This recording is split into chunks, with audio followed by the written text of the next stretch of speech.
Hey everyone, this is Eddie Kalegi with Tim Moore reminding you that SportsSpeak is now powered by SeatGeek. SeatGeek is the one-stop shop for tickets to sporting events, concerts, and so much more. Use the promo code SportsSpeak at checkout for $20 off your first purchase. SeatGeek, let there be live. Now, on to the show. Happy September and welcome to another edition of SportsSpeak Live, powered by SeatGeek, episode 147. I'm Eddie Kalegi. And I'm Tim Moore. Got Rahill Jaiswal with us as well. Shout out to Rahill for doing an incredible job virtually emceeing our SportsSpeak Fantasy Football Draft. Again, if you follow us on Twitter at SportsSpeak Live, you can follow along with updates on the Fantasy League all season long.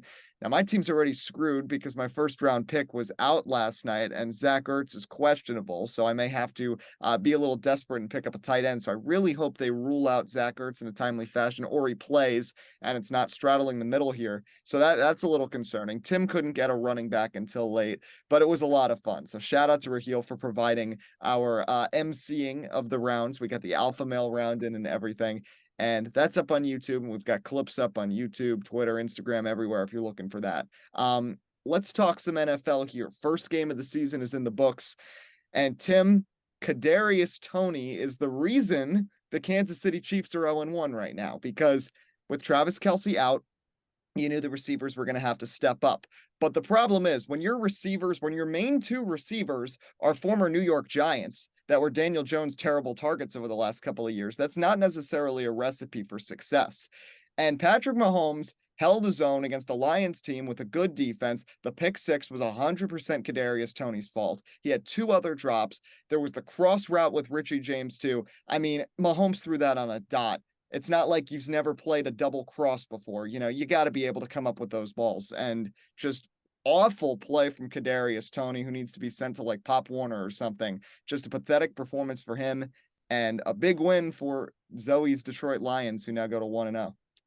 I mean, don't you just love the NFL? I mean, I tweeted that last night because it's really true. Listen, I understand people that love college football and love the unpredictable excitement, but I still don't think college football matches the excitement of what the National Football League presents at the highest level and the dramatics it can create on a weekly basis in front of millions and millions of people in a national audience. You know, and it's going to be funny because I honestly think this may be the best Thursday night football game of the year because we know how bad TNF was last year. So I'm glad at least it was on a free national television scale before things go to Amazon. But overall, I mean, it feels good from a Giants fan perspective to know the guy that talked all this stuff during the offseason ended up getting a little bit of taste of his own medicine week one of the season and literally was the reason why his team lost.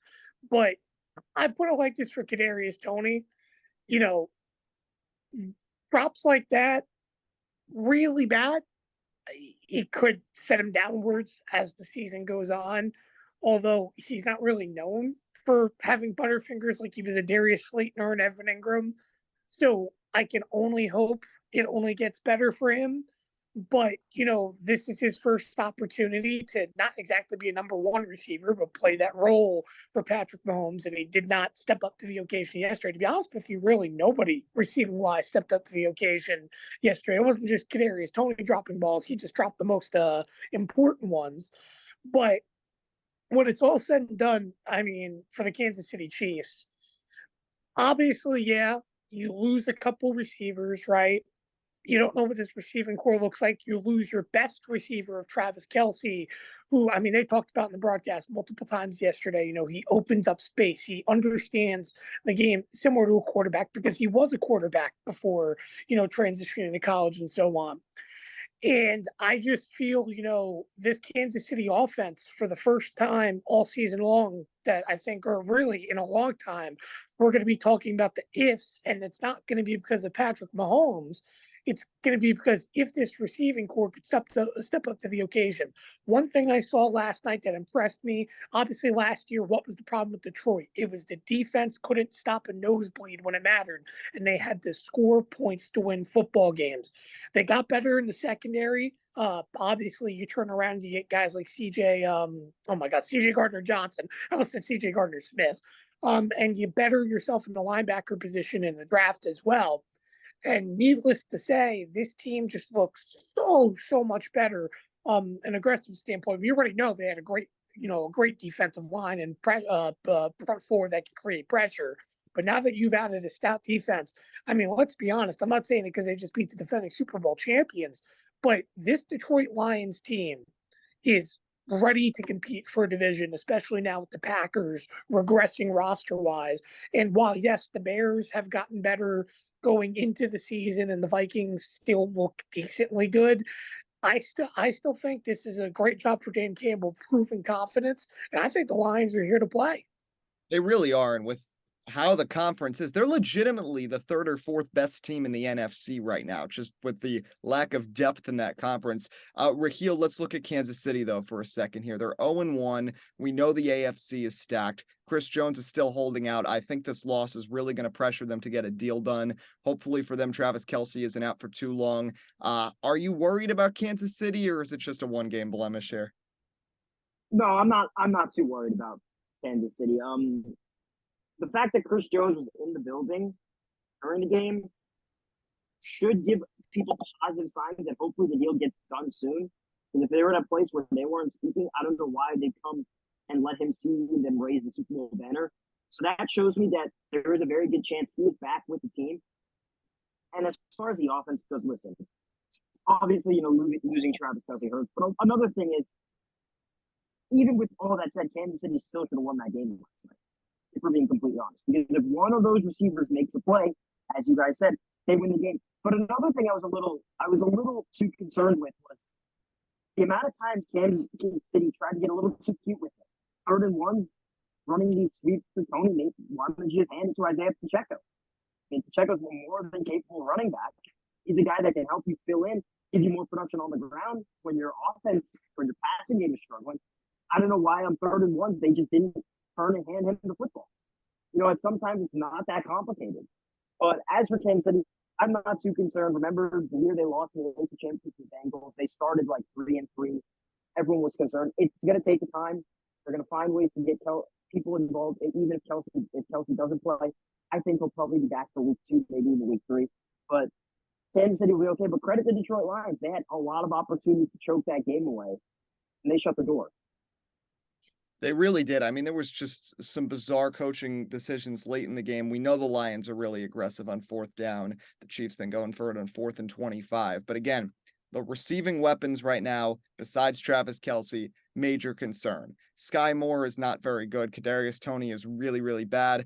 MVS, I like him for what he is, which is a receiver 3. He's not a number 1 or a number 2 by any standards, and he's being forced a little bit out of his role. So we'll see what Kansas City can do. But this is about the Detroit Lions. They are 1-0. They make a statement. This is a team that has not had much to celebrate over the last 20 years. They've got a more than capable quarterback in Jared Goff, and they are finding their way here. They've got a good young team, and Dan Campbell is while I question sometimes his play calling abilities and his general knowledge sometimes about the game, he's a guy that people want to play for more than maybe anybody else in the league. But let's go into our NFL preview here and go through all 8 divisions. And we'll start things off with the division we've talked about the most this offseason, the NFC East. I think the Eagles are going to win the division. I think it's going to be very similar to last year. I think the Eagles are going to win the division. Cowboys and Giants are both going to be in the wild card mix, and the Commanders are not going to be good. Rahill, I'll go to you first. What are you looking at the NFC East? Yeah, I'm with you. I think the Eagles by far are above the Cowboys and the New York Giants. The only possible thing that I can see them not winning the division is the streak is still going. There hasn't been a repeat champion since the Eagles won it 4 straight years from 2000 to 2004. But I think the Eagles are well and truly good enough to repeat. They should repeat as division champions. They have a relatively easy schedule to start with. I think they repeat again, same as you, Eddie. I think the Cowboys come in second, Giants come in third. Those 3 teams make the playoffs. Just also considering that, like you said, there's not much depth in this NFC. I think Cowboys will probably get the 5th seed. The Giants will probably be number 6. Yeah, I got the Cowboys as the 5 seed and the Giants at 7. Tim, you think we're going to get 3 playoff teams out of the NFC East again? I would say there's a good chance. Obviously, you kind of saw my quote unquote predictions, which, by the way, I'm not following yesterday at all because I really do not think, for example, the Commanders, as much as I hate on them, are a one-win team in the NFL with the way things worked out. But overall, I think I have it a little bit not opposite of Rio. Of course, I have the Eagles winning the NFC East. I think that streak finally ends.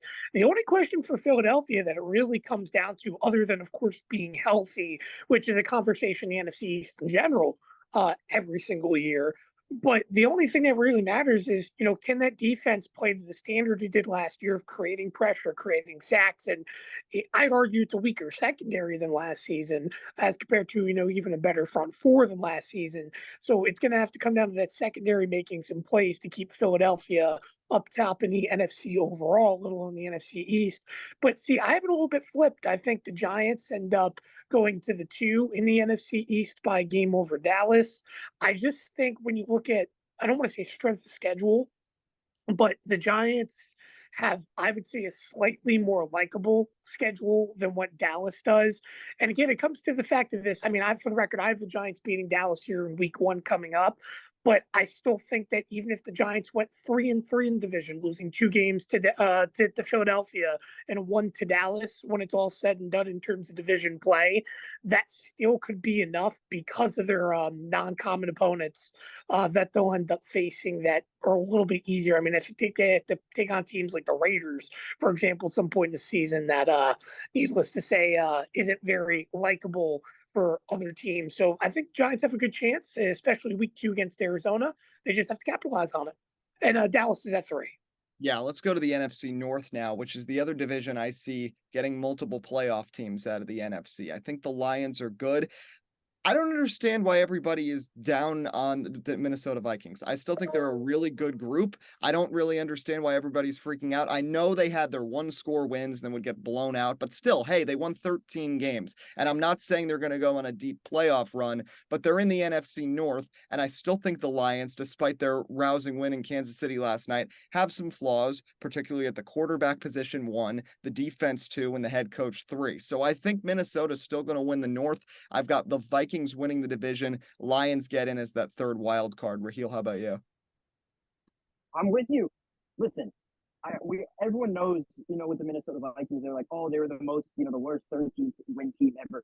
Everyone picked the Giants to win that wild card game, and I understand that. But this is still a really good offense. I mean, you got to give Kirk Cousins credit. I know we clown him a lot, but he had some really big games last year, and he had people don't realize this. He had a really good season. If it weren't for Patrick Mahomes having a ridiculous season, Jalen Hurts having a ridiculous season, there could have been a legit conversation about him maybe even winning the MVP. The reason that we didn't think of that is because the guys ahead of him were just having ridiculously, abnormally great seasons. So that being said, as much as I love what the Lions are doing right now, and I do think Jared Goff is a very good quarterback, Jared Goff also had a very good season last year. You can maybe put him fringe top 10 if you want. I still am going to take the Vikings to win the division just because of that offense is so good. And people make the argument, the Vikings defense is a huge question mark. The Lions also have some question marks in their secondary. Brian Branch did get the pick 6, but it's a relatively new group. So I can't significantly say that the Lions defense is way better than the Vikings defense. They both have flaws, but I think the safer pick right now is to take the Vikings to win the division. And let's be honest, Brian Branch's pick is because of none other than Kadarius Toney. Tim, where are you going in the North? You know what? I think the North is going to be a little bit surprising because, yes, I agree the Vikings are still going to be a cusp of being a playoff team. But we have to remember, yes, last year they were carried by offense. Yes, this year they made their offense better in the draft.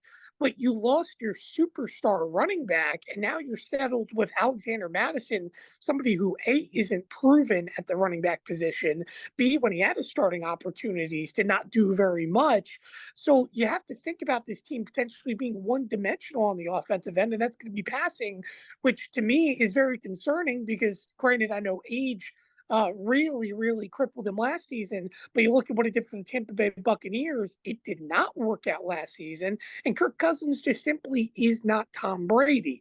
So with that being said, I think that the Vikings are going to be above 500, but I don't think they're going to win the division. yesterday, I think I'm very convinced in this Detroit team that it's time for them to stand out, win a division, and be competitive. And I'm not saying they're going to dominate the division, but I really think after last year, how they proved themselves in division games, that they can take this workload. But looking at the Chicago Bears schedule, because again, I mentioned strength of schedule. This is something I'm going to be commonly talking about and through every pick we have here on the show today. The Bears have a lot of easy opponents. I would argue they have one of the easier schedules outside of, like, for example, the Jacksonville Jaguars that play down the AFC South. I mean, the Jaguars play like 4 or 5 very good teams. But when you look at this Bears team, as long as they can win a couple division games, they're going to face a lot of opponents that they simply are better than, I feel. And again, I'm not a big Justin Fields supporter, but if this team can play competitive enough offense to match the defense they had last season, I think the Chicago Bears could be a sneak wild card team this season, even a division winner, as long as they can play competent football. Let's go to the NFC South now as we continue our NFL preview here on Sports Speak Live. South division of lacking quarterbacks, lacking defenses, only getting one team in the playoffs. For me, that's the New Orleans Saints. I think that's the most complete roster. I think the fact that they have Williams to fill in for Alvin Kamara for these first 4 weeks is going to be big. And having that two-back combo is going to be huge. You still have Taysom Hill, who is still very dynamic in many ways on offense. Hopefully Michael Thomas for them can have a good year, but you have Chris Olave as well. And Derek Carr is a quarterback who's made runs to the postseason before. Is that going to get them very far? No, I don't see them winning a playoff game, but the Saints can make the playoffs again. And I think they are the team with the least questions. Atlanta, I know everybody's all hyped up about this team. They have no defense. And their quarterback is Desmond Ridder. I mean, come on. I mean, Desmond Ridder is not proven at this level at all. I think Bijan Robinson's going to be really good, but besides him and Kyle Pitts, this team is really, really lacking. So I don't think the Falcons are going far. I think Tampa Bay is not going to be as bad as some people think. Baker looked good last year with the Rams. They still have a lot of pieces. You still got Evans and Godwin, but I don't see them winning the division. Panthers are still in a rebuild. We'll see what Bryce Young can bring to the table. But for me, Rahill, New Orleans is winning the NFC South. Yeah, and it would be if New Orleans was somehow not to win this division, it would be it would be an unbelievable failure. Because listen, New Orleans, they've got a pretty solid roster. I mean, you talk about Derek Carr, he didn't have a good year last year, but the year prior, when the Raiders made the playoffs, he had a very good season. He's a proven quarterback. Jamal Williams, a great running back to fill in while Alvin Kamara fills the suspension. You've got Chris Olave.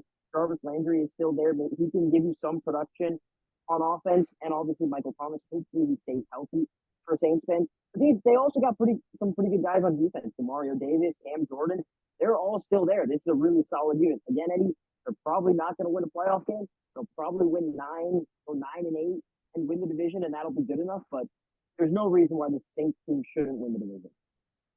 Tim, quickly, you're also going to New Orleans? Yeah, I agree with New Orleans. I mean, Tampa Bay would have to need an utter miracle, not just because Baker Mayfield's their quarterback. I mean, give it literally one more day.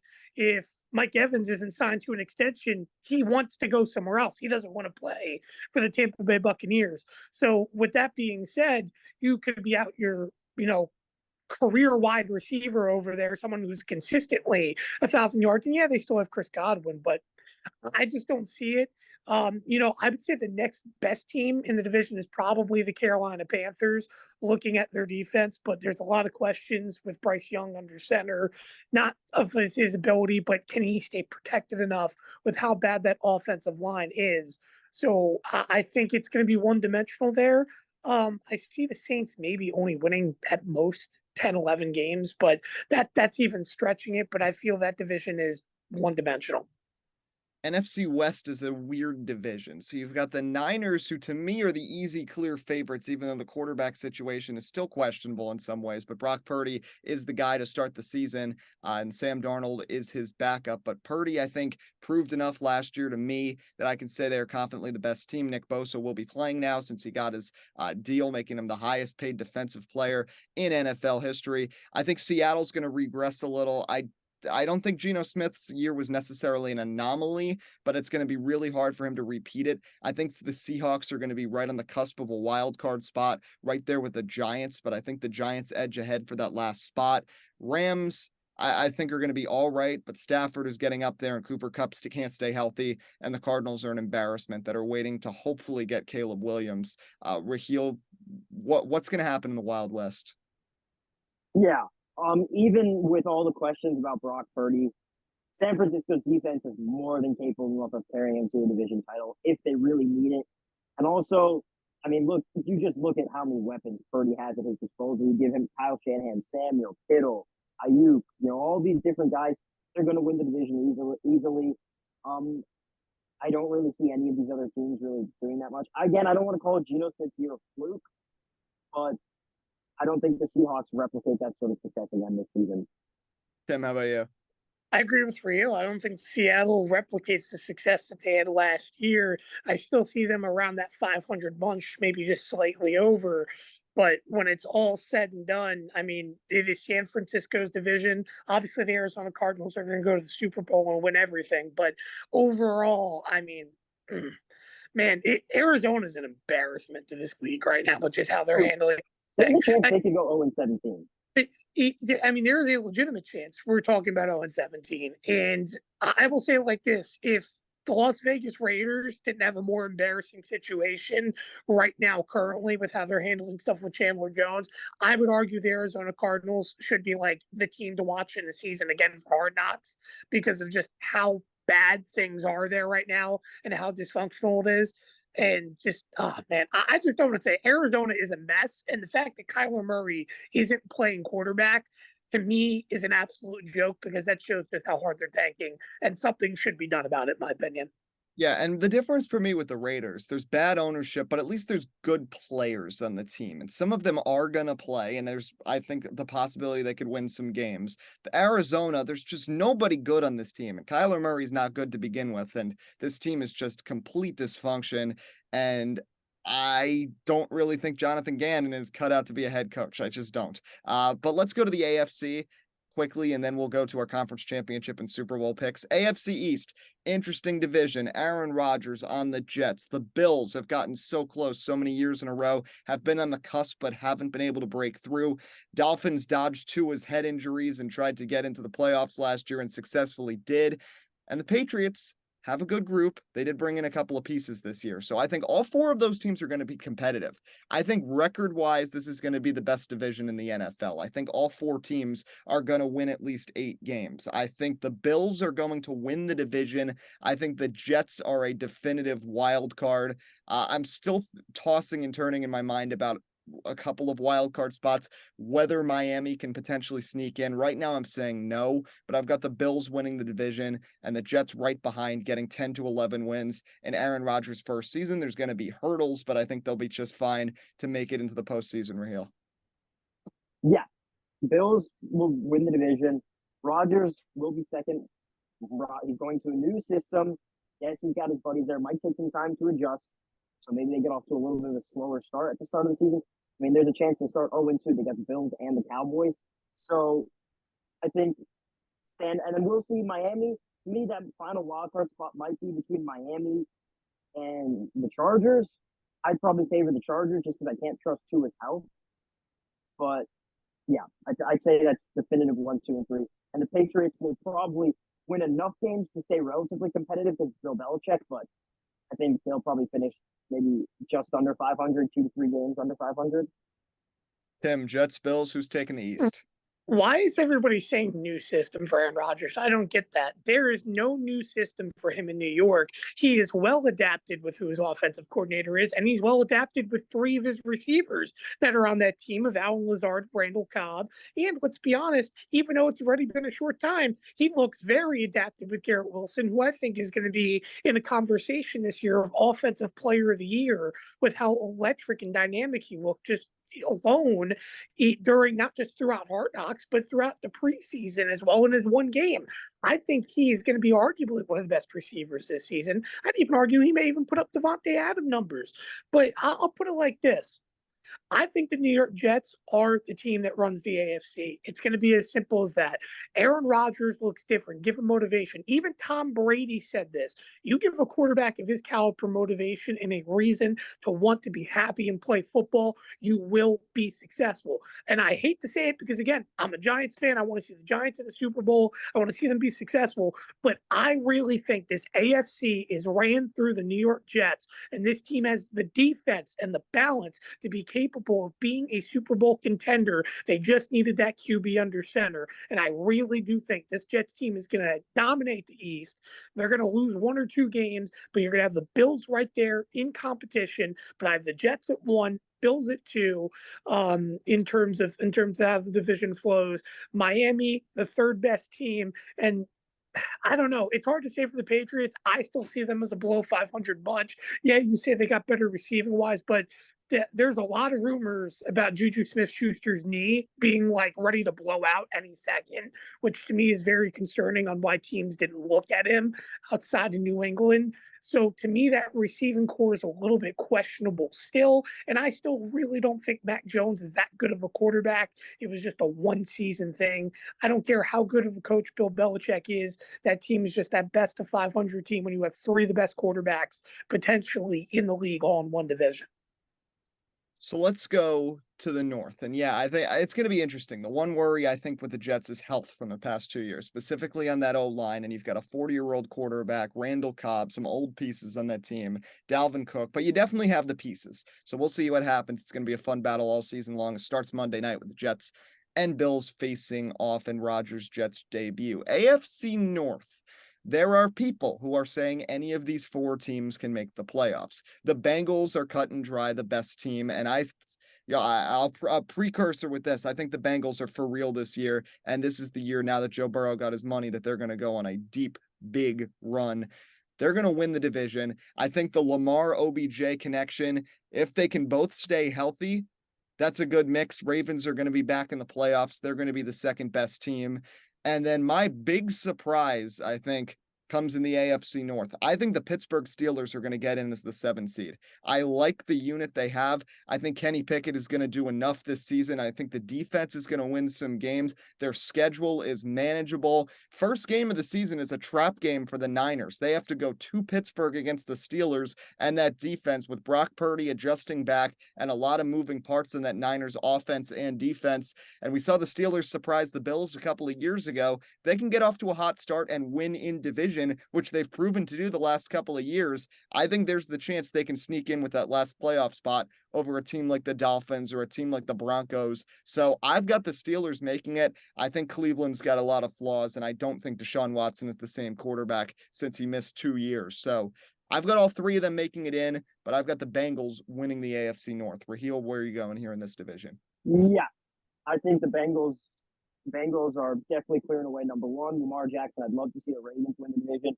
Sadly, I just can't trust his health and partially his consistency. So I think the Bengals are clear and dry cut favorites to win this division, probably by 2 games or so.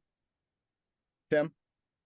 I think that Cleveland as well, or oh goodness, Cleveland, what am I saying? I think the Cincinnati Bengals are going to win the division and just control. Listen, I think Baltimore is a lot better adding OBJ. I think they're going to make it through the wild card along with the Buffalo Bills. But I mean, it's that 7th spot that's going to be very, very controversial because, again, you mentioned it. I mean, when you look at this division, Pittsburgh has been very sneaky. Pittsburgh, to be honest with you, Mike Tomlin is the modern Brian Cashman when you think about it. Always above 500, doesn't really do anything very relevant enough to win a championship. I still feel this team isn't relevant enough to win a championship. But I really do think that when it's all said and done, I think that the Steelers could play competitive enough football to win 9-10 games this season. I still don't know if it's enough to beat Miami, but I'd say they're on the cusp. They're going to do great. And Cleveland's going to be about a 500 team, if not below it.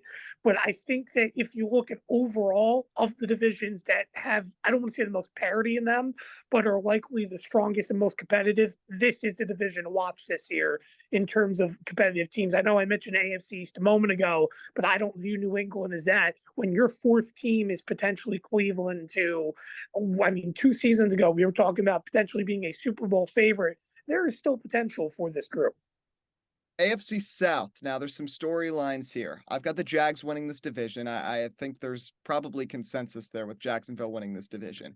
I think the Titans are going to regress in a big way. I think Ryan Tannehill will not be the quarterback of this team by Thanksgiving. I think Malik Willis is going to be given the tools. Like, listen, Ryan Tannehill has done decent, but never good for this team. DeAndre Hopkins is now on that roster, but let's be honest. Has DeAndre Hopkins been a difference maker when it comes to winning games in Arizona or Houston? No, he's a great receiver, but your receiver is only as good as your quarterback. And to get him the ball, to get him space, you need the rest of the team there. And Derrick Henry is getting up there, and he's had a lot of body contact over the years. I still don't understand why people are so concerned about him and why he was dropping in so many fantasy drafts. He's still going to be good, but that combo is not enough to me. Colts will see. Anthony Richardson, a lot of promise. I still have my doubts, but it's clear the team respects him, made him team captain, and Houston's Houston. CJ Stroud, we'll see if he's just another Ohio State quarterback, but that team's going to be bad. I picked them to turn things around last year. It did not go well, so I'm going to be firm that they are going to be the worst team in the AFC this season. So I have just the Jags making it out of the South and winning the division, Rahill, in convincing fashion. Yeah, I'd say the Titans at best will maybe finish around 500. Now with Derrick Henry up there in age, they just don't have any sort of creativity with their offense whatsoever. And Ryan Tannehill, listen, he's had great runs anywhere else in Miami too. But you've seen what he is when there is no run game. And unless Derrick Henry comes out and has another season where he has almost 2,000, 1,800, 2,000 rushing yards, I mean, that's what it took for them just to get to the playoffs at 1 year. So it's all in the back of Derrick Henry, and he's just getting up there in age. So I don't think it's the year for the Titans. Jags should put it together. They put it together towards the end of last year, got the playoff win. They've got some nice playmakers. They'll win the division easily this year. Tim? I agree. The Jacksonville Jaguars control the AFC South, although I don't think the Texans are going to be the worst team in the AFC. I think they're going to be a little bit better than what teams expect. I don't expect them to be anywhere near. The Indianapolis Colts, I think, are in a conversation of potentially being one of the worst teams in the AFC. When you think about it, they have an unproven quarterback under center that's a rookie. Their franchise right now is an absolute joke with how they're handling the situation with Jonathan Taylor. And again, when your owner is more focused on transferring a whale across the country than overall your football team, that says a lot. So needless to say, I think I'm not saying they are the worst, because I think there is one more team that is the worst in the AFC. But I really do think the AFC South right now is like the NFC South, a very one-dimensional division when it's all said and done. So I think the Jacksonville Jaguars completely steamroll that division. Finally, AFC West. Now, a lot of people had worries about Kansas City. I think they're going to be fine. Travis Kelce is going to be back out there in a couple of weeks. They're going to win the division because nobody else can win that division. The Chargers are going to get a wild card for me. I've got them as the 6th seed. So I got the Jets 5, Chargers 6, Steelers 7. Let's cook in Denver. They're going to be better than last year with Sean Payton. They're going to be at least in the conversation with Pittsburgh and Miami for me for that last playoff spot. Maybe Tennessee as well, but not enough to get over the hump. And the Raiders, while I think Tim is being a little much about how bad they're going to be, I still think there's games to be won by them. As long as Jimmy G is healthy, they can still win some games, at least at the beginning of the season. But they're going to be the worst team in the division, I think, by far. Rahill, what's happened in the West? Yeah, I mean, I'm with you. I'm with you on this one, Eddie. I really don't see it. Don't see it going any other way. I mean, Kansas City's won the division, like 8 straight years. Chargers, that classic team. They'll be good. They'll push the Chiefs, but they can't get over the hump to win the division against them. The Raiders aren't terrible. They do. I mean, I know they have a mess of a situation. They do still have some playmakers, but if you're thinking Casey's not going to win the division this year, then I don't know what you're talking about. I think to me, Casey's a slam. Of course, they always win the division, and the Chargers get the wild card spot. Tim? I think Kansas City absolutely dominates the AFC West in terms of division play. But overall, I mean, I know we're talking about the Chargers being on the cusp of being a playoff team, but based on my predictions, when you're talking about Pittsburgh being the cusp, and as well as the Miami Dolphins, just really comes down to how that late season goes. And I don't really know, to be honest with you, if I have the Chargers making it. I have them just missing as a playoff team. But again, it's still going to be very competitive regardless. But I mean, when you look at throughout the rest of that division, I mean, it goes all as low as the Raiders, pretty much. I mean, I really do think they are the worst team in the AFC. I think Josh McDaniels gets fired halfway, if not three-fourths of the way through the season. I think Devontae Adams will be out of there before we even get halfway through the season. And I also think Jimmy Garoppolo will be hurt before probably game 6 of the season, because that team is just simply a mess. The organization is a mess. And again, if it wasn't for them being as embarrassing as they were, I would say Arizona right now would be the biggest joke in the NFL and the laughing stock. But I see this Raiders team at most winning 3 games this season. So let's finish quickly. Conference championship, Super Bowl predictions. I'll throw up a nice graphic on Sunday for opening day. And again, you can follow our NFL Weekly Pick'em. We're starting that again. I've won it twice. Tim won it once. Starting year 4 of that on Twitter at SportsSpeak Live. Conference championships. I think it's going to be Chiefs and Bengals again. It's going to come down to those two in the AFC. I think Cincinnati gets back to the Super Bowl this year. NFC, this is my bold prediction. After 20-something years, I don't even know how many years, the Cowboys get back to the NFC Championship. I think there's going to be upsets in the NFC playoffs. They're going to get there. They're going to meet the Birds, but Jalen versus Dak. Jalen Hurts at home at the Link is going to assert his dominance. Eagles get to the Super Bowl against the Bengals, and Philly, after coming up short last year, fly Eagles fly, second title in 6 years. The Birds take down the Bengals in the Super Bowl. Rahill, where are you going with conference championships and the chip? Conference championships, we're running it back. Same as last year. Bengals, Chiefs, 49ers, Eagles. The Chiefs are going to be the 2 seed, though. I think the Bengals are going to have home field. They're going to get across the hump. They're going to meet the Eagles, but I'm not picking the Eagles to win the Super Bowl. My pick this year is the Cincinnati Bengals. Joe Burrow has got his money. They're always in contention. I think they get it done this year. I think the Bengals are the Super Bowl champions. And finally, Tim, quickly, your picks. Well, I'll go with the NFC side first. I've got the Philadelphia Eagles, who came in as the 2 seed, which, by the way, I have the 49ers being the 1 when it's all said and done, end up prevailing. However, their opponent will be NFC East rival, the New York Football Giants. I think you want to talk about steps ahead. I think this team can make the NFC Championship game this year, but I don't have them winning. Philadelphia goes back to the Super Bowl yet again, back-to-back seasons. But on the AFC side, it's as simple as this. Again, I can't preach to New York Jets enough. Aaron Rodgers can carry this team to Super Bowl prominence. We saw Tom Brady do it, and I really do think this Jets team is the most balanced team in the NFL. They'll take on the Kansas City Chiefs. They'll beat the Kansas City Chiefs. And in the Super Bowl, I have the New York Jets stunning the Philadelphia Eagles in the playoffs, in the Super Bowl, and winning the coveted Super Bowl trophy being the most important thing for New York. Yeah, I want it to be the Giants, but let's be honest, with how much negativity is going on in New York, there's nothing to look forward to. Let's be honest, the Knicks probably won't be that good this year. I'm not a Knicks fan, so I don't really care. The Yankees stink, the Mets stink, everything in New York stinks, but if the New York Jets, the New York Giants can win a Super Bowl, it is a great thing for this state, and I will be so elated to see Aaron Rodgers winning a Super Bowl yet again. The New Jersey Jets, there you have it. Super Bowl champs, according to Tim Moore. Good stuff. We'll have coverage all NFL season long. That's going to be it for this episode of Sports Speak Live. Thanks to Rahill for joining us. But until next time, I'm Eddie Kalegi. I'm Tim Moore. Signing off. Enjoy the opening weekend of the NFL 2023 season.